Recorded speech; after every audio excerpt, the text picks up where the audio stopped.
Fire and fire making are the cornerstone of every civilization. It's 2021, and you don't have to go back very far in history to where you have to use a tinderbox to start your fire.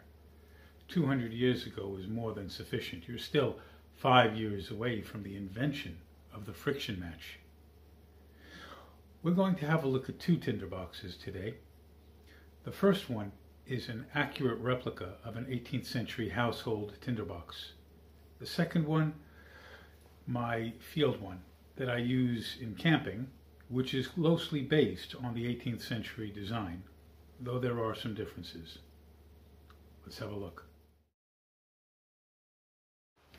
So to begin with, we have a tinderbox which is an accurate replica of the sort of tinderbox that would have been typical in households in the 18th century. They also would have been relatively common in the early part of the 19th century. Now, the manufacturers of this particular one, and you can find these online, did make this very accurate on the outside. Unfortunately, there are no contents in them when they manufacture them, and this is where the inaccuracy begins, because obviously they were filled with contents, including an inner loose-fitting lid, all of which we had to do, well, I had to do myself. So as a result of which, this is now accurate because it has all the necessary components. So to begin with, this top portion is a lid which fits snugly on. It's a friction fit, and when it comes off, you have contents inside. This is a beeswax candle. Candles in the 18th and early 19th century certainly were considered to be tinder themselves, and that fits into the candle holder rather nicely. So when it is lit and set up, it actually is very convenient as a lamp in its own right.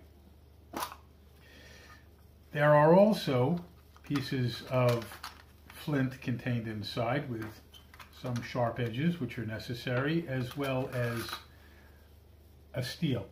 This is a flint striker, and it can be used in one of two ways. Either you can hold the flint with your char on it, which I don't have any char at the moment, but you can hold that and strike down to create sparks, or alternatively, it can be held the other way up and you strike down to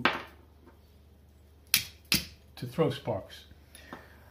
We'll get into that in a moment. Now, also in here we have some spare candle wick, because obviously that's a good place to store it, is in your tinderbox. And we have two different kinds of matches. Now we have a pile of these, and these are brimstone matches. So these are made from a splint of wood, which is then dipped into molten sulfur. And when you pull it out, that molten sulfur will cool, and so you have a sulfur tip. These are used for taking an ember created by striking flint and turning it into an actual flame. And you would use the brimstone match to light the candle.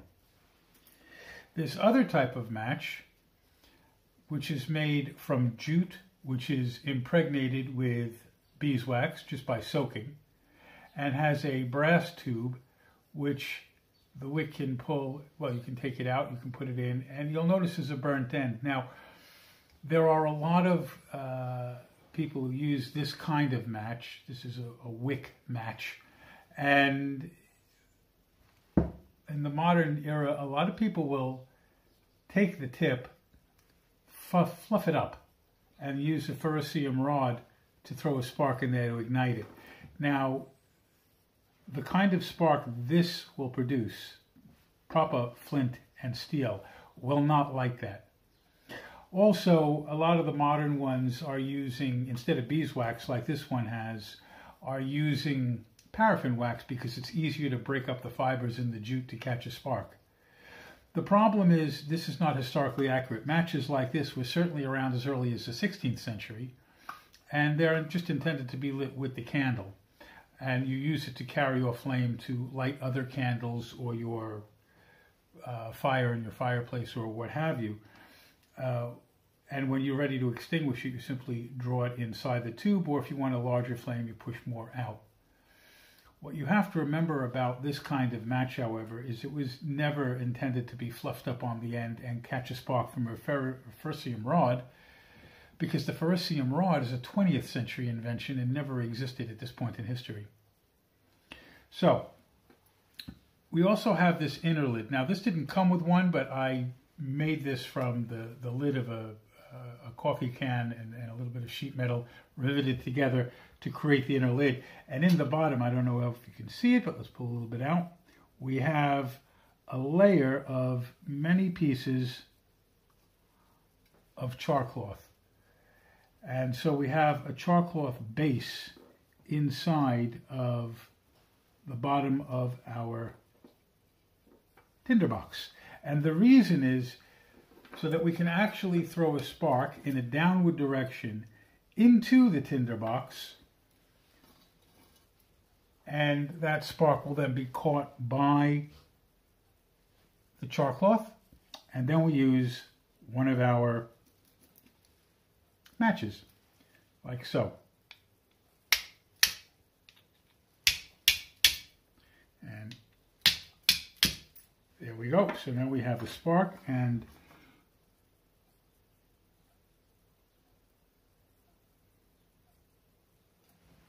then you put the lid on the inside. That actually extinguishes the char cloth, so you can use it a lot of times. As you'll notice, I've got a really nice flame going from the sulfur. And now I've lit my candle. So the sulfur match has now done its job. Now, brimstone matches were invented originally by the Chinese about 1500 years ago and by the Romans at about the same time.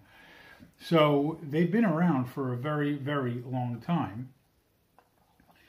And normally we put all our contents back inside of here, but let's just get just a general idea. Now, with this match, I'm now able to take my flame and use it wherever I need to. And as soon as I'm ready, I can simply blow out my candle or use it. A candle like this will burn for several hours, so it's actually quite efficient and quite effective. But when I'm ready to put this out, all I have to do again is withdraw this into the tube. It extinguishes itself. And when I'm ready to put out the main candle, all I have to do is blow. Of course, the household tinderbox was not usually taken into the field, as it was a little bit more fragile. Frequently, if you were going to do field work, you would take something like a tobacco tin, which was a little bit sturdier. Now, this is a 21st century example of a tinderbox. It's one that I've made for myself, and it's one that I use in camping, and it's very sturdy and durable. It is based on the 18th century design, and let's have a look inside. To begin with, it is a screw fitting, and it does have a rubber seal on it, which keeps the contents completely dry, which is rather useful in the field. Now, we have in this little brass box a number of brimstone matches. And this holds about a dozen of these, and as they're double-sided, that gives us 24 opportunities to light up. Again, we have our cordage match, so we can light our fire from our candle. There's flint. There's a striker. This is a slightly different design, but it essentially does exactly the same and can be used to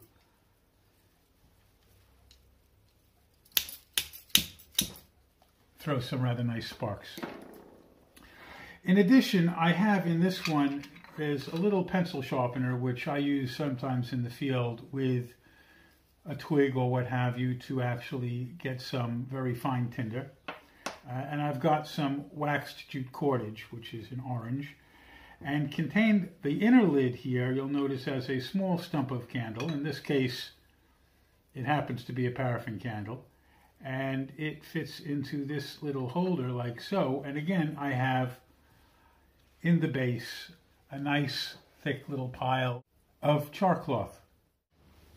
So again, demonstrating how it is used, we take the flint, strike the steel to throw a spark into the char cloth base.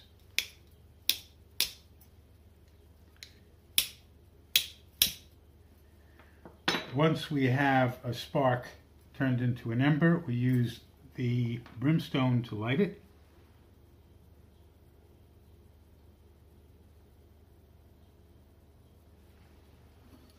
And this goes back in to extinguish that as we light our candle. The candle can then be used to light the wick match.